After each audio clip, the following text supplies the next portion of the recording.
Boy, it's actually really fortunate that that happened right at the campsite.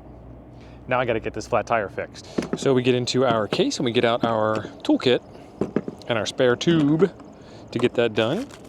Tube and tool roll. The tube is kind of self-explanatory.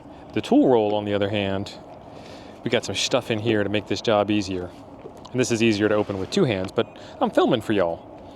So we got some tire irons to get the tire off of the wheel and away from the inner tube.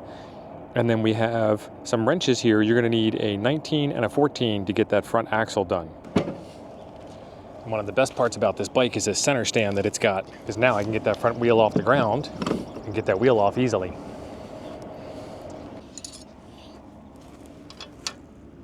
"19 on this side, 14 on the other side."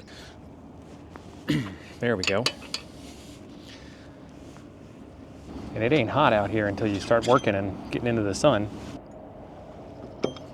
Axle, 14, 19, and the bolt. Well, the nut. And then she just rolls right out. And there are two spacers here that we gotta be careful about, but we're good to go. The spacers are identical in size, so just make sure you don't lose them. These other two wrenches here, the 10 and the 12, are for tightening up the chain on the back if I had to do the back tire, but luckily it's only the front tire I have to do right now. And I need my tire irons to go next. And there's quite a bit of other room in here, so I'm thinking about putting some other tools in there. Let me know in the comments down below if there's any other tools that you guys can't live without when you're out on the trail riding around.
Take her for a ride.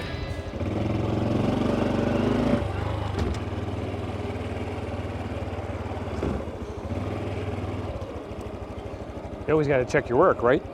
So now we get to the lessons learned portion of the video. First off, changing the tire only takes about 10 minutes if you don't even know what you're doing. And if you do know what you're doing, then why are you watching this video? But thank you anyway, I appreciate it. Now that we got that all out of the way, the one thing that I didn't show you in the video is when you take the tire off of the wheel and you take the inner tube out, check the inside of the tire, the part, the rubber part that meets the road, and make sure that you don't feel any spikes or any slivers or any thorns or anything like that. That's what caused your tire to puncture in the first place. Having a thorn in your tire that punctures your inner tube and then putting a new inner tube in without taking the thorn out just means you've punctured your new inner tube. It's hard to say inner tube over and over again like that. Be sure when you are using the tire irons that you don't gouge up or scratch up your rim. You're using a piece of hard metal on top of a piece of hard metal. And in my case, they're painted. But also in my case, this is a trail bike and it's meant to get dinged up and it's gonna be with me for a very long time. And I might even change the wheels before I go around to doing whatever the next thing is. I got the tool roll and the wrenches and the tire irons. Well, I got the tire irons off of Amazon, but I got the tool roll and the wrenches at Harbor Freight. I will leave links in the description down below for all of this stuff. Harbor Freight's the cheapest place to get it. I got a full set of wrenches. I kept the 4 that I needed for the bike. I put the rest into the drawer at home where I have all the odd size wrenches where I didn't already have this size that I needed. And I went ahead, I did actually go ahead and get a specific set of wrenches just for the bike, just to keep with the bike, because you're not gonna get a flat tire at the campsite like I did. You're gonna get a flat tire out on the trail in the middle of nowhere somewhere with no tools. So have them with you. What I am looking for is a very small, compact, 12-volt tire inflator that is, motorcycle size, that's good for at least 30 PSI, 35 PSI. 30 will get me home. These tires are supposed to be 33 cold. You know how we run with less tire pressure and when we're out on the trail. So take care of all of that. If you like watching somebody change can't say that word. If you like watching somebody change inner tube tires on a motorcycle that doesn't really need it, then this is the channel for you. Be sure you're subscribed by clicking that link right below the video and help spread the word about how much fun it is to change inner tubes inside of a motorcycle tire. See, I said it right that time. There's a video right over here I think you'll like next. I'll see you over there.